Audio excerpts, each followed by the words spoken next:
Formula ఈ race కాంట్రాక్ట్ని అడ్డం పెట్టుకొని 50 కోట్ల రూపాయలు electoral bonds BRS party KTR తీసుకున్న ఆధారాలతో సహా చేస్తే మొదట మేము విచారణ చేయడానికి అనుమతి తీసుకున్నాం. 17A గవర్నర్ గారు అనుమతి ఇచ్చింది. కంప్లీట్ విచారణ చేసినాక యాంటీ కరప్షన్ బ్యూరో డీటెయిల్ తో సహా మొత్తం నివేదిక తయారు చేసి గవర్నమెంట్ ఇస్తే గవర్నర్ గారి అనుమతికి లేఖ రాసింది.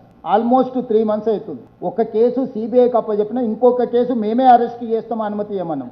గవర్నర్ దగ్గర ఉన్నది గవర్నర్ దగ్గరనే ఉంది, అమిత్ షా గారి దగ్గర ఉన్నది అమిత్ షా గారి దగ్గరనే ఉంది. ఏ ప్రతిపక్ష నాయకుడి మీదైనా ఈ దేశంలో ఈ విధమైన వెసులుబాటు మోడీ గారు ఇచ్చిండ్రా?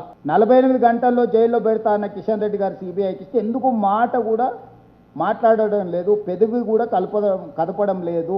అందుకే మేము క్లియర్గా చెప్తున్నాం, బీజేపీ బీఆర్ఎస్ది ఫెవికల్ బంధము.